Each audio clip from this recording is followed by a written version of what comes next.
Boa noite, vocês estão me ouvindo?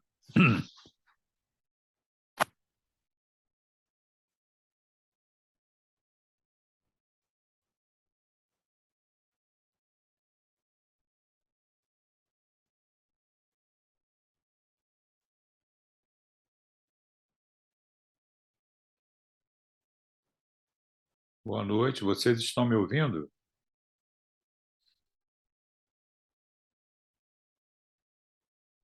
Obrigado, Agatha. O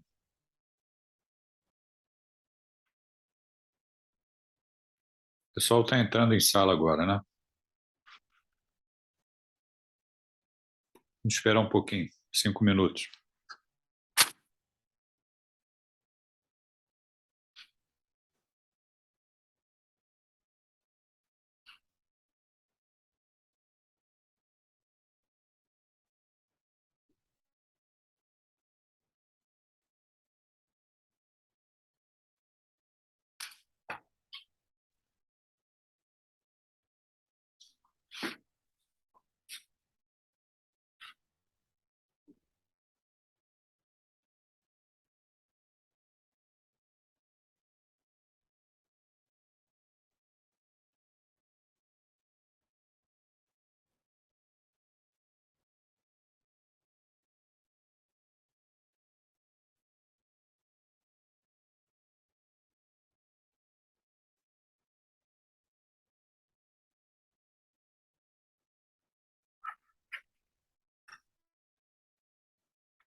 Bom, boa noite a todos, hein? Vamos começar.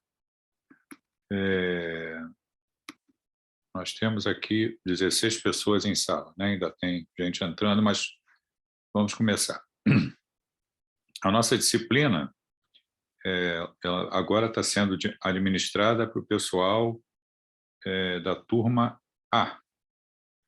Da turma A. E a gente tem, e C também, né? C1 e C2. A gente tem alguns tópicos, né, para serem desenvolvidos. Hoje nós vamos ver fundamentos da MBE. Nas aulas subsequentes, nós vamos falar sobre análise crítica de artigos, projeto de pesquisa, como montar, e medicina baseada em evidência em algumas áreas, como medicina intensiva, cardiologia, oncologia, e falar um pouco também da Covid, né? Tendo revisão de temas lá no final e avaliação do módulo, que a gente também vai conversar mais adiante. Eu vou... Alguma pergunta inicialmente? Não? Que vocês queiram fazer?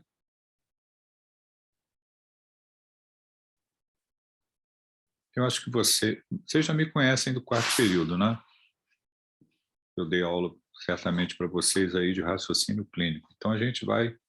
Hoje é outra disciplina, que é, né, no sexto período, que é a medicina baseada em evidência. Alguma pergunta?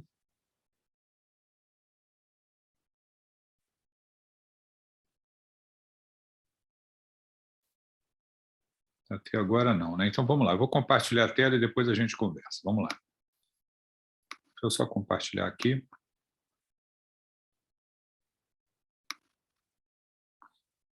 Muito bem, cadê a aula? Está aqui a aula. Então a nossa disciplina é medicina baseada em evidência. Tudo que a gente faz em medicina é fruto de publicações científicas, é fruto de evidência científica. Nós vamos repetir isso até a última aula, né?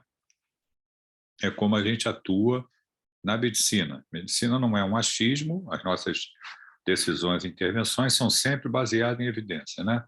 Aqui uma definição colocada por esse autor, que foi muito importante, Sackett, em 1996, né? Onde ele introduziu, né, de uma maneira assim mais organizada, o conceito, né, o uso explícito e consciencioso da melhor evidência atual proveniente da pesquisa clínica na abordagem de pacientes individuais. Quer dizer, nós vamos usar, quando nós estamos decidindo o que fazer com os nossos pacientes, o uso explícito e consciencioso da melhor evidência atual. Então, eu tenho que, de uma certa maneira, estar acompanhando, né, o desenvolvimento ali da ciência, da medicina, das publicações, para poder escolher para o meu doente aquilo que pode trazer benefícios para ele, né?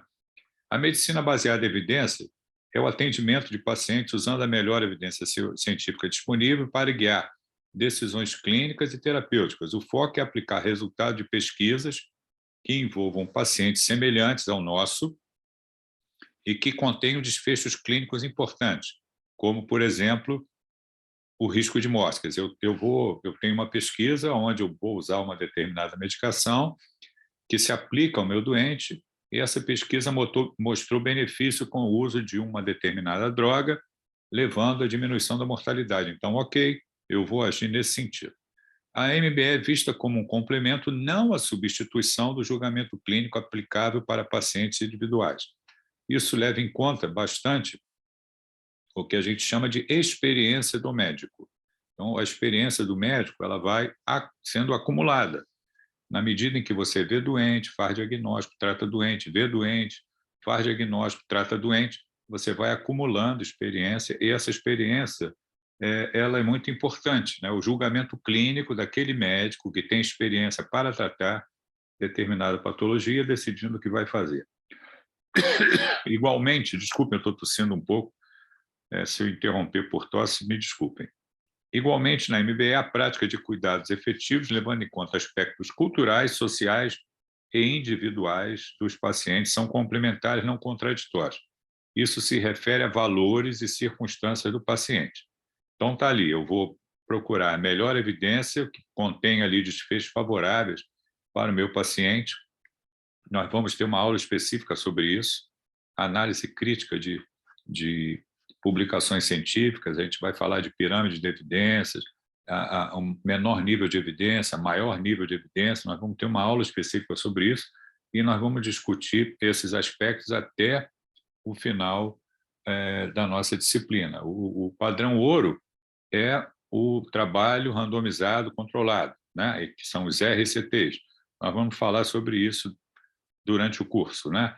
E levando em conta também valores, aqui tentando juntar tudo, né? Experiência clínica, valores, expectativas e circunstâncias do paciente. repetindo esses 3 itens, está ali o que a gente identifica como medicina baseada em evidência.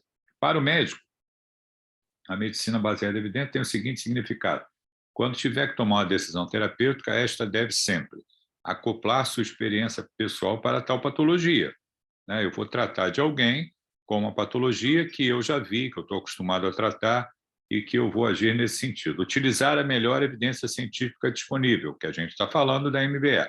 Levar em consideração valores, preferências, particularidades do paciente a ser tratado. Os 3 conceitos se interrelacionam sempre. Mais ainda, a MBE é a aplicação da evidência médica atual no cuidado do paciente, tipicamente usa dados derivados de estudo científico. Devido ao número grande e sempre crescente de dados sobre a eficácia de drogas e a correlação entre vários fatores médicos, tais dados, oriundos das publicações, estudos clínicos, são comparados e integrados em tabelas nas meta-análises ou revisões sistemáticas.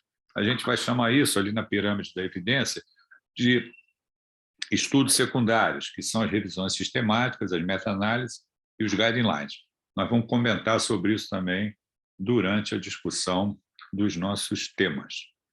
Competências do médico moderno: garantir que pacientes e suas famílias estejam informados sobre os benefícios e riscos de cada opção de tratamento no contexto da melhor evidência e das diretrizes. Quer dizer, nós vamos conversar com o doente e sua família a respeito de como nós estamos decidindo, por que nós estamos decidindo prescrever aquele item, aquela medicação, aquela intervenção, indicar, por exemplo, a cirurgia e, naturalmente, vamos levar isso ao paciente, à família, e deve haver uma concordância, né, para que tal atitude seja tomada. Aqui nós vamos para aplicar a medicina baseada em evidência, usando esses 3 itens que nós acabamos de comentar. Existe essa frasezinha chamada de ceticismo esclarecido. O que é isso, né? Eu procuro entender o problema do meu paciente e aonde está a resposta a esse problema. E a gente chama isso de fazer perguntas, né, para poder obter a resposta em relação ao que está acontecendo com o paciente. Eu tenho as que são consideradas perguntas ali da ciência básica e perguntas clínicas. As perguntas da ciência básica ajudam a entender conceitos, definições, mecanismos, epidemiologia. Isso é muito importante também.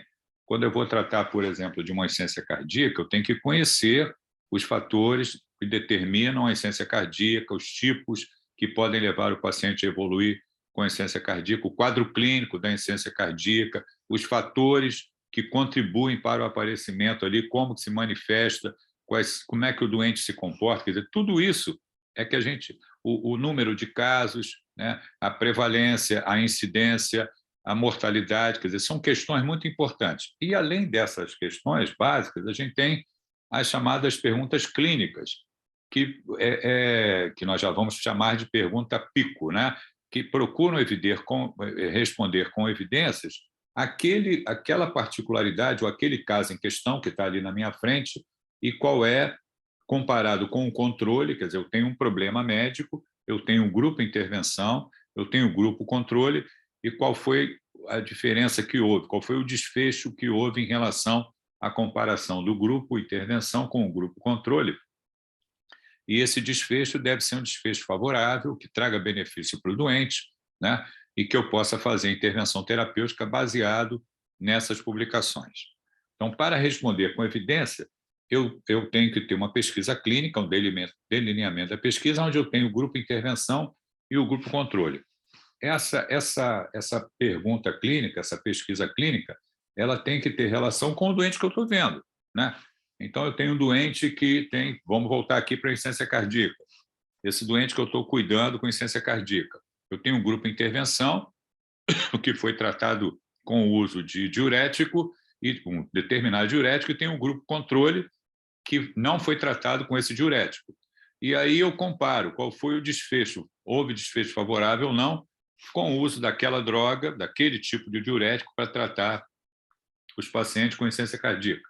O desfecho foi favorável em que sentido? Os doentes tiveram uma qualidade de vida melhor? Os doentes diminuíram o número de internações? Os doentes tiveram uma mortalidade menor ao longo do tempo, tiveram efeitos adversos significativos ou não, isso a gente chama de desfechos clínicos importantes. Caso essa pesquisa clínica me dê esse tipo de informação, eu, naturalmente, vou ter evidência para a prescrição daquela droga para cuidar, para tratar ali o meu doente. Então, eu tenho a opção A, a opção B, que são comparadas no grupo intervenção e no grupo controle, como eu acabei de explicar, e aí eu vou ter o processo decisório sendo tomado através desse tipo de pergunta que a gente chama de pergunta PICO. Então, está lá, MBE, cenário clínico, contexto paciente, leva o processo decisório, onde está a melhor evidência científica que se aplica ao meu paciente, quer dizer, o problema que eu tenho que resolver, né?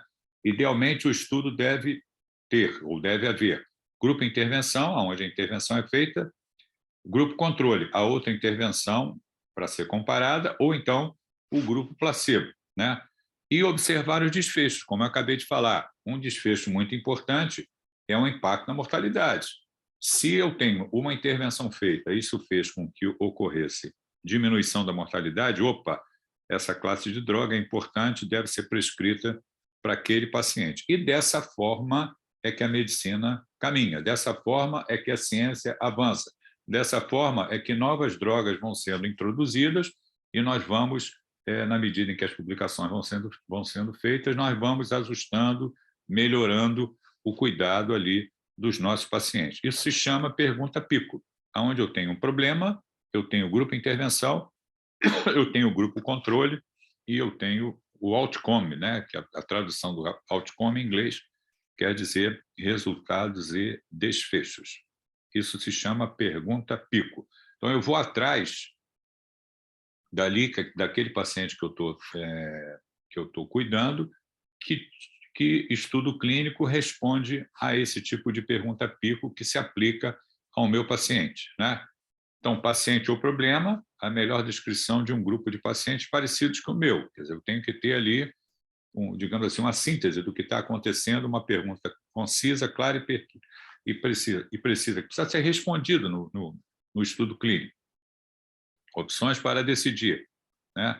A intervenção, como eu acabei aqui, a principal intervenção que eu estou considerando indicada para prescrever, e o controle, a comparação, que é a alternativa habitual principal, quer dizer, comparando com outra droga, ou então o grupo controle não usando nenhuma droga para ser comparado com o grupo intervenção.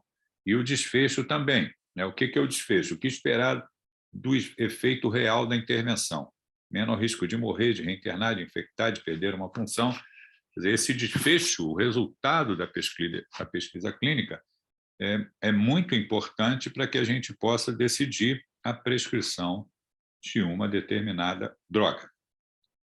São bem entendidas por clínicos e pacientes, quer dizer, qual é o problema, paciente ou problema, as opções de decisão, com o grupo intervenção ou controle, ou comparação, e para que e qual foi o ganho que houve em relação ao desfecho. Isso se chama raciocínio com a pergunta PICO para exercer a medicina baseada em evidência, né?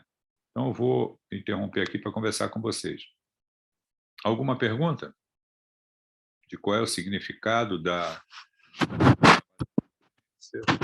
o que significa a pergunta PICO? Como é que a gente corre atrás dessa informação para poder decidir a intervenção terapêutica? Isso é contínuo, né? A medicina vai ser sempre assim.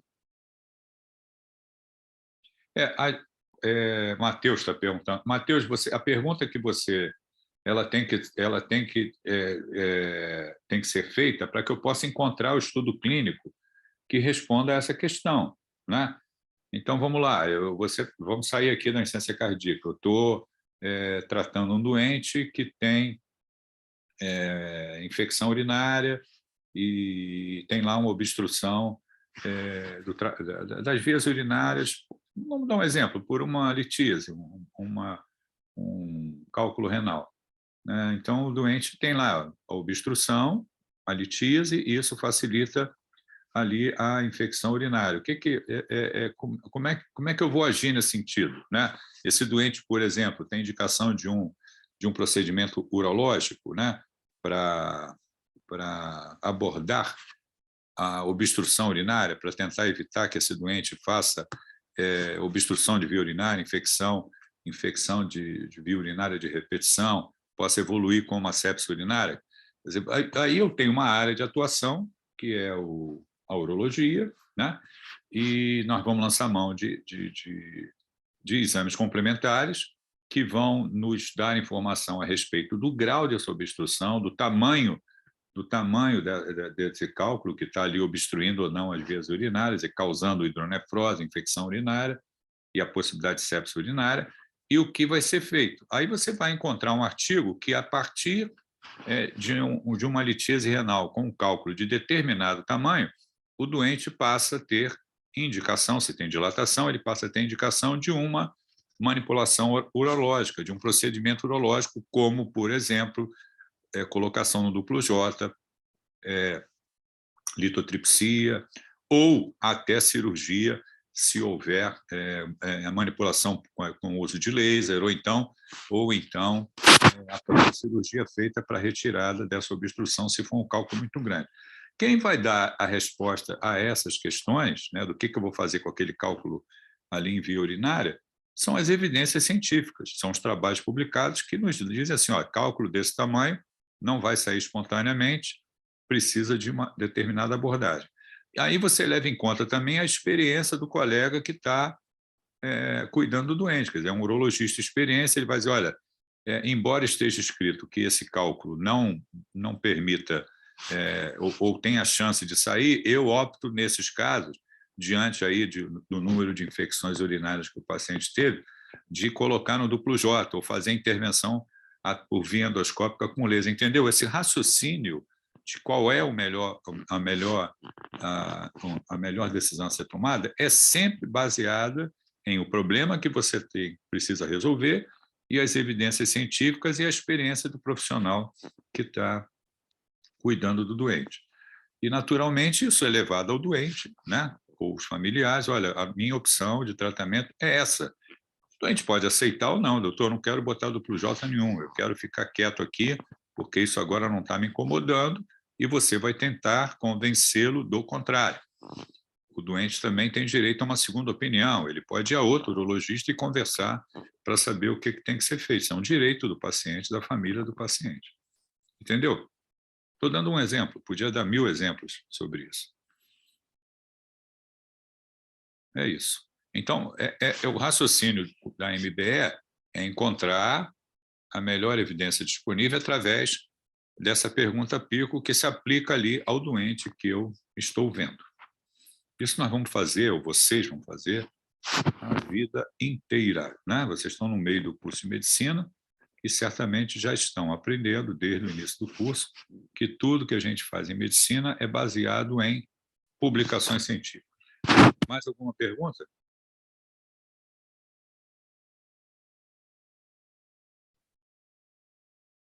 Não? Então, vamos voltar aqui.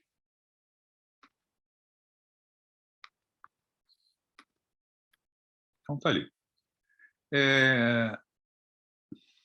A informação qualificada deve estar já presente no momento em que o paciente avalia e decide o que fazer com o seu paciente, ou temos que ter um tempo para obter? O que vocês acham? Depende, né? Se for uma emergência, você tem que ter informação ali no momento. Mas se for algo mais ambulatorial, você tenha possível outros contatos, dá para demorar mais um pouco. É isso mesmo, Matheus, você tem razão. Quer dizer, dependendo da área que eu atuo, do que eu estou fazendo, né, as decisões têm que ser tomadas rapidamente. Eu não vou ter ali horas, dias, né, uma semana para eu poder ir correr atrás dessa informação. Então, quem trabalha em setor de emergência, quem trabalha em UTI, quem trabalha, por exemplo, em cirurgias, que tem que atender pacientes com cirurgias feitas ali na emergência, né? Você tem que tomar a decisão rápida do que vai fazer, senão você perde o doente. Então, esses médicos, o tempo todo, têm que ser treinados, né, para poder... isso chama-se educação continuada, né? para que essa informação ela já deva estar presente para que ele possa decidir o que vai fazer. Quer dizer, muito importante, por exemplo, que eu estou diante, a gente vai falar sobre isso em outras aulas, né? Eu estou diante de uma hipóxia, por um motivo qualquer, por Covid, né? E o doente chegou ali pela emergência com um quadro franco de insuficiência respiratória aguda. O que eu tenho que fazer é tomar providência para que o doente não morra. Logo a seguir, eu vou ter o diagnóstico, né? O doente vai fazer exames complementares e aquela insuficiência respiratória vai ficar caracterizada como Covid com SARA por causa de Covid. Quer dizer, mas isso vai chegar um pouco depois. Se eu não tomo providências imediatas, né, eu não consigo tratar o doente porque eu perco o doente, né? É igual o doente chegar na emergência com dor torácica e perder a consciência e fez uma parada cardiorrespiratória, né, por conta de TVFV. O que eu vou fazer é, imediatamente, as manobras de reanimação, desfibrilação, para poder fazer com que o doente volte a ter um ritmo cardíaco organizado e, logo a seguir, isso foi por quê? Foi por causa do IAM, o que eu posso fazer? Vou levar para a sala para fazer uma angioplastia primária. Quer dizer, se eu não ajo imediatamente, eu perco o doente. No consultório, eu posso ver um doente com febre, né? Ou com dor lombar, ou com uma massa palpável, e aí eu examino, tenho lá uma hipótese diagnóstica principal, diagnóstico diferencial, a gente vai sempre trabalhar de maneira organizada, né, com coleta de dados, exame físico e interpretação dos exames complementares para poder chegar ao diagnóstico e tratar. Mas aí eu posso pedir exame para esses doentes e a gente voltar na outra semana, me trazer os exames, eu ver o resultado, algumas coisas eu excluí, outras eu confirmei, e vou tomar o processo decisório ali de como tratar esse doente usando a MBE. Então, a medicina vai sempre funcionar dessa maneira. Eu tenho aqui uma pergunta, se eu acho que isso não gera uma maior atuação baseada só em prática e não em evidência. Não, não é só em prática, de jeito nenhum. Medicina não é exercida apenas com prática. A gente precisa do médico experiente o tempo todo. A experiência do médico ela é valorizadíssima, mas tem que ter a evidência científica presente também naquele processo decisório. Porque a medicina, a ciência, ela avança muito. Imagina, se eu parar de estudar durante 5 anos, 10 anos, eu não tenho condição nenhuma de conversar com nenhum outro médico. Não. Vou falar sobre o quê? Tá tudo diferente, né? Eu posso fazer um diagnóstico que eu fazia 10 anos atrás, mas hoje a abordagem terapêutica é outra. Então, se eu não acompanho essas publicações, esses avanços, né, que se refletem em prescrição, enfim, o médico que estuda, na verdade, não tem lugar. Ele obrigatoriamente ele tem que estudar. Ele vai acumular experiência, mas ele tem que estudar também. Se não estudar, ele fica fora. Ele fica fora. Eu tampei o microfone. Desculpa aqui que eu estou sentado no sofá, então tampei o microfone com a mão aqui para explicar. É isso. Então, a obrigação de estudar ela existe o tempo todo. Deixa eu colocar uma outra questão aqui para vocês também. Qual o investimento que o médico deve ou está disposto a fazer para ter acesso à informação qualificada? O que vocês acham?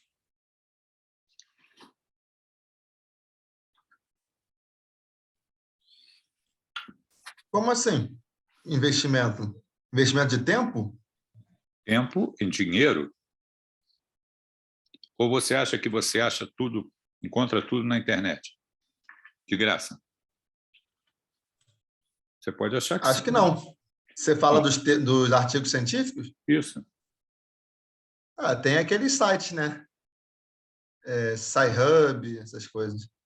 Sim, você pode achar nesse tipo de site as informações científicas, mas um artigo publicado numa revista há um mês atrás, ele não vai abrir para você nessa plataforma. Não vai abrir. Se você for procurar um artigo publicado há 1 ano atrás, você vai abrir na plataforma. Mas se você procurar um artigo publicado esse mês, essa semana, há 2 meses atrás, você não vai achar. Não vai abrir nessa plataforma. É ótima essa plataforma, conheço bem. Eu acho que isso foi um avanço muito grande aí para a gente ter acesso às publicações, né? Mas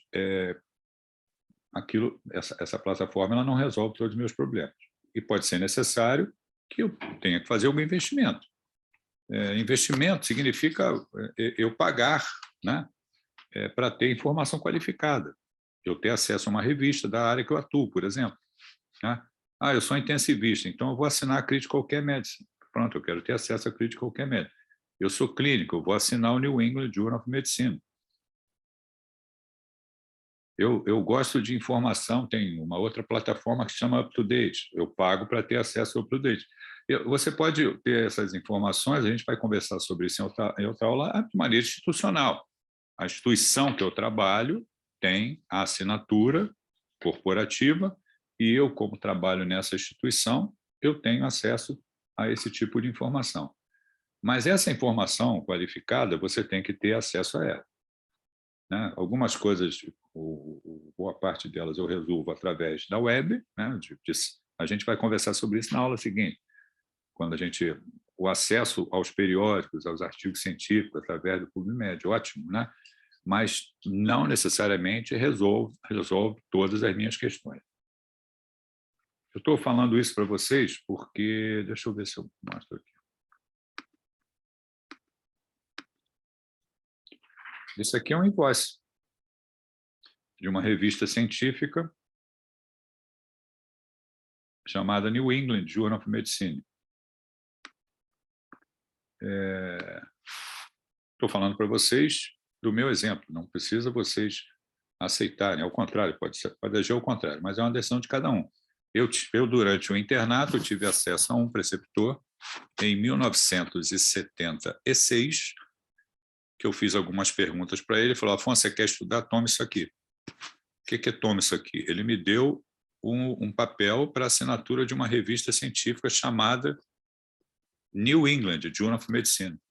Eu assino o New England há 46 anos. E eu vou fazer agora 45 anos de formado. E nunca deixei de assinar. 46 anos que eu assino o New England. Sou feliz por isso.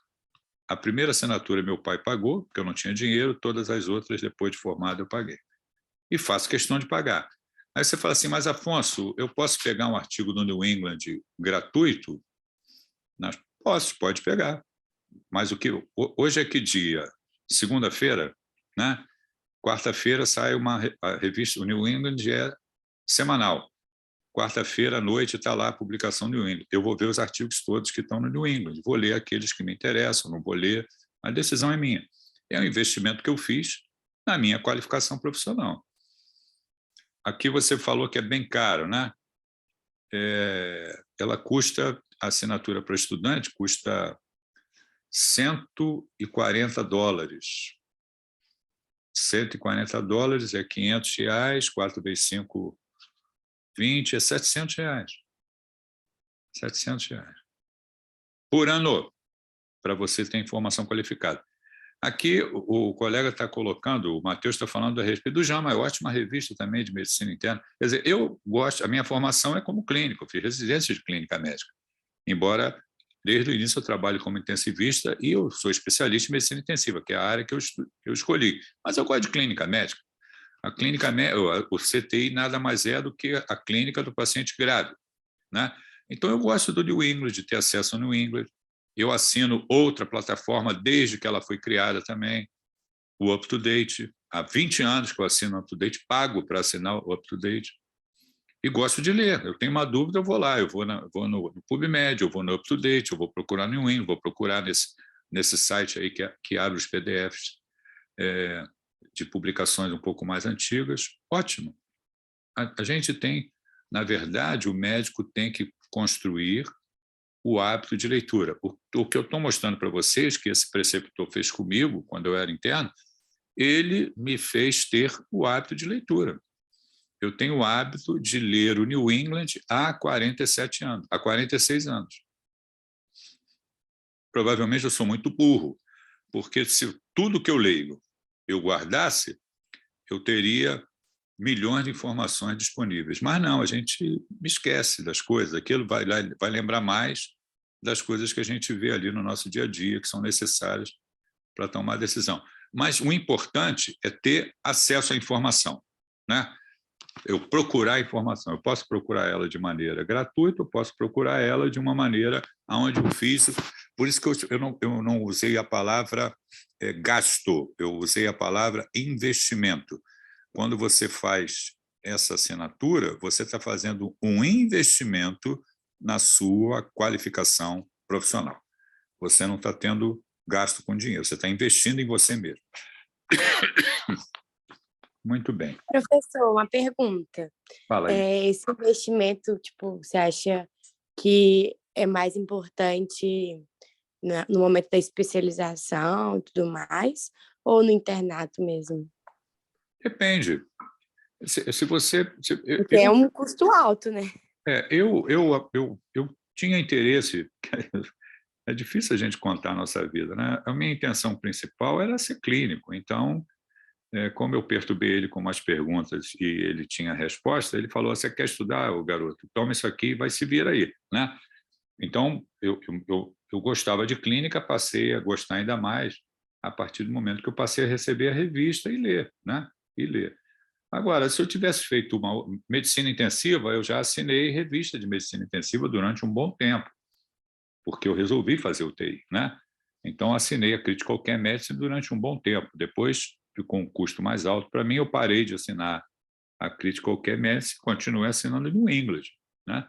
Porque eu já fazia isso desde o início da minha vida, continuei fazendo e faço questão de continuar fazendo.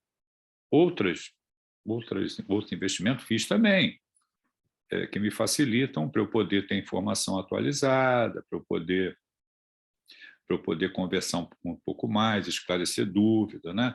Então, mas se a pessoa direciona para uma área de atuação, nefrologia, cardiologia, pneumologia, naturalmente ela vai se dedicar às revistas, né, às publicações daquela área. Nada demais, normal isso que você está perguntando, né? Você direciona o seu foco de interesse para aquela área que você escolheu como área de atuação.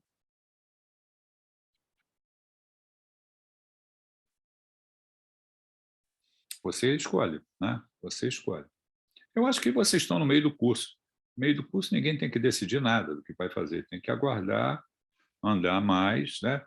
Para que vocês possam, né, se formar e aí decidir que área de atuação vocês pretendem fazer, né? Se conversar comigo, vai virar tudo intensivista. Vai virar tudo intensivista. E clínico, né? Mas cada professor que vocês têm, vocês vão gostando ali do que ele fala, da área, de como ele atua, né? Faz parte, né? Deixa eu ver aqui se tem mais alguma pergunta. Acho que sim. Deixa eu ver aqui.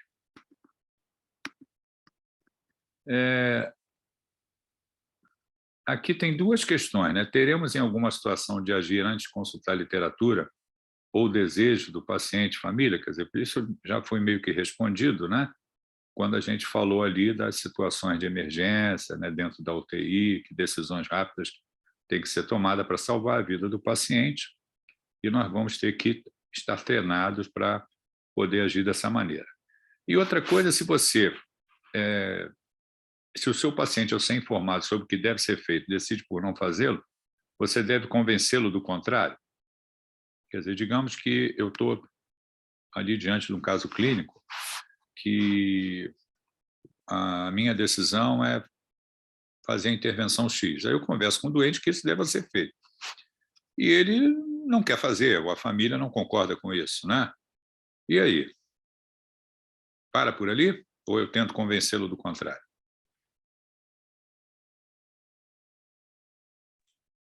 Acho que na medida do possível você pode conversar com ele, perguntar se ele tem mais dúvidas, mas forçar ele que ele faça a cirurgia não dá para fazer isso. E se acontecer alguma coisa... Não apenas cirurgia, né? Cirurgia está dentro aí também desse raciocínio. Perfeito, né? Mas eu posso estar querendo, por exemplo, que ele prescreveu uma droga e ele dizer que não quer usar, né? por algum motivo, né? Hoje todo mundo tem acesso aí à web, à internet. Então, você, eu vou prescrever para o senhor espironolactona. Aí ele olha lá na internet, a espironolactona causa hiperpotassemia, diurética. Eu não vou tomar um remédio que causa hiperpotassemia. Pronto. Criamos um problema. Quer dizer, ele como leigo, ele foi atrás de uma informação que é facilmente disponível e está retornando, dizendo, eu não quero tomar uma droga que causa esse tipo de efeito adverso, que pode causar minha morte. Aí começa a fantasiar um monte de coisa. Você, naturalmente, como profissional, você vai tentar convencê-lo de que aquilo que está sendo prescrito é o mais indicado, né? É o mais indicado para o caso em questão, né? E o grande argumento que se tem, né, são as evidências científicas, né? Mostrando que estudos feitos com o uso dessa droga para aquele modelo de paciente, com grupo intervenção e grupo controle, né, ou usando uma outra droga, não usando droga nenhuma, trouxe benefícios em relação à qualidade de vida, melhora dos sintomas, diminuição de internação, diminuição da mortalidade.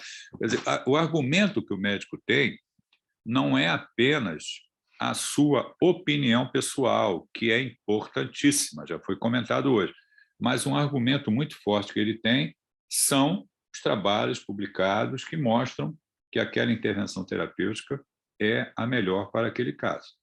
Ainda assim, o doente pode ter o direito, não quero tomar, não vou tomar, ou não vou operar, como você acabou de comentar.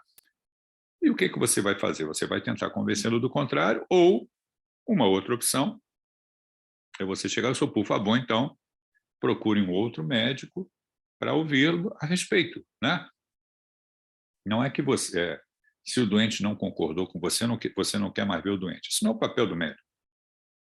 Mas você pode dizer, olha, eu estou lhe explicando, se persistem dúvidas a respeito do que deve ser feito, por favor, procure um outro especialista ou um médico da sua confiança e ouçam o que ele tem a dizer. Quer dizer, essa segunda opinião, estimulada, no caso, por você, é importante para o doente poder também ter uma opinião e vai ouvir do outro. Se você está raciocinando com a lógica, com a evidência científica, vai ouvir do outro médico o seguinte, não, o doutor estava certo, o colega está certo e provavelmente, ou certamente, é isso que tem que ser feito mesmo.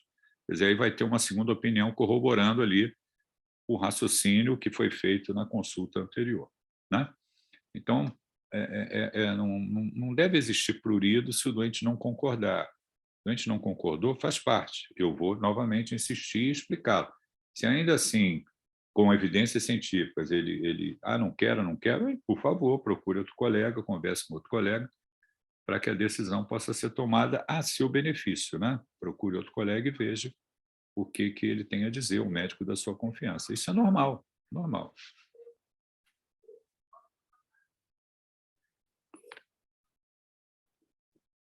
Alguma dúvida?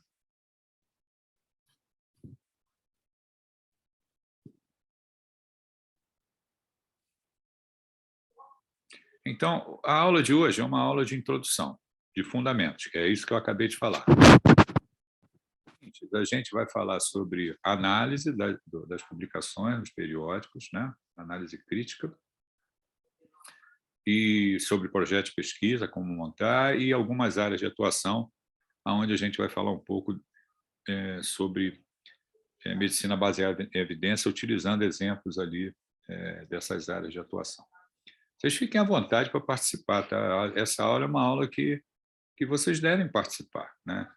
Para dar opinião, para esclarecer dúvida, e na medida que seja possível, que eu possa responder, eu vou esclarecer.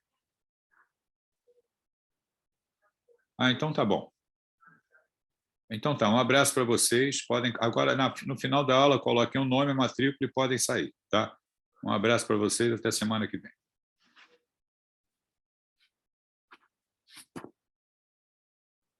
Um abraço. Até semana que vem, professor. Abraço. Um abraço.